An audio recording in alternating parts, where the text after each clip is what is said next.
small sample size, are you seeing the ability to be more consistent for your young guys from game to game here now, the experience they've been getting the last couple of weeks? I think it's like all players. Some are really consistent, some aren't. And so it's just a matter of being a good pro and delivering intensity every single day at everything you do, and in the end, it leads to a good career. So that's some guys have that right from the get-go, and other guys are a work in progress. We just keep grinding away and trying to help them help themselves. Mike, what did you see from the Nylander line? William was just saying he would have liked to have generated a bit more the other night against the Nurek-Hill matchup, but what did you see? Yeah, if you don't play without it, you don't have it. Another step up for him tonight?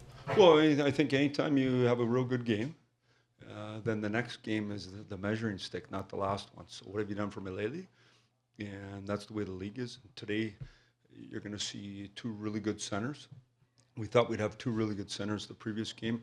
One missed the game, so there's two really, really high-end centers, and then Spooner's a good player as well. So there's good matchups for guys, and all you got to do is look at Bergeron. He does it every single day. He does it right. It's not based on skating. It's not based on toughness, mental toughness. It's based on just competing every day and good hockey sense and a skill set, but just a really good pro. And Krejci's another guy that competes harder than people think. So that's what drives good teams. Is you got two centers and a real good D and solid goaltending, and the rest will look after itself. Mike, what are you seeing in Marincin's game now that you didn't see when you were scratching him earlier? Well, I didn't know he could skate good, and I didn't know he was this good, obviously, and confidence was a problem for him. So you want all your players to have confidence, and, as a parent, you'd like your kids to have confidence, and I think that's what you want in life, but how do you get it? And then how do you earn it? And how do you feel good about yourself so your skill comes out? And so obviously, with people moving on, he got more opportunity, and then he's embraced it, and he looks like a really good hockey player to me. He's a way better skater. He's got a way better stick. He's got great size. He's got good hockey sense. He looks like a real hockey player. So now let's just keep doing it day after day, and if you keep doing it day after day, then that's what you are. Mike, is there a chance we see Fraser in a game again? Yeah, we're hoping so, obviously. It's unfortunate for him that with the injuries and the way things are that he doesn't have a chance to play for the Marlies. Obviously, he's missed a huge chunk now. But if he can get back, you'd like him to go in the summer knowing he can play, because just like everybody else on our team, those spots are going to be hard to have. And so it'd be good for him if he could get playing. I know when you took the job, you predicted it might get a little worse before it gets better, but now you're almost through your first season. Has it gone how you kind of thought it was going to go for the most part? Yeah, I don't know if, when you're thinking about it and you try to go through it with great detail, if you really anticipate just what it's going to be like or know what it's going to be like. We're in a much better situation now probably than I could have even hoped.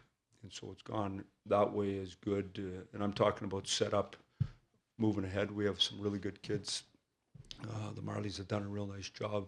Development, Hunts and his crew have done a nice job just with me watching players that aren't here. So I think we have a nucleus there, and we're set up to have a good draft. But as you know, and anybody's covered the game for a long time, potential is a dirty word until you see it, and you see it every day.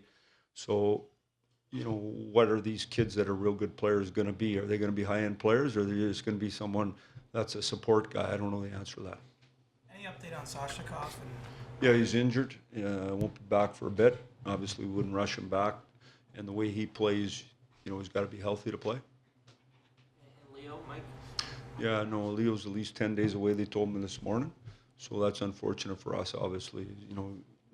Very important guy on our team, but we get opportunity to see other people. All right, you got Boston this Saturday, Detroit next Saturday. You try and use the spoiler rule as motivation, or the guys use it as motivation at this point in the season? To me, it has nothing to do with them. It has to do with us and just getting better. Like, if you just got outside and you looked at it, I'm hoping Claude's team does good. I'm hoping Blash's team does good just every night except when they play us. Coach, what did you see out of Kadri on Thursday night that allowed him to find that offensive success? Well, I just think Nav's been playing really, really well and very competitive and, nightly basis, one of our best guys, if not our best guy, in the hardest matchups. and then he got himself close to the net, was able to score a couple. We scored on the power play. Lots of times when guys aren't scoring, the power play's dried up, and it's been dry around here for a while, and so, that's got to make him feel good. But a week ago when he played just as well and got no points, I still appreciated that.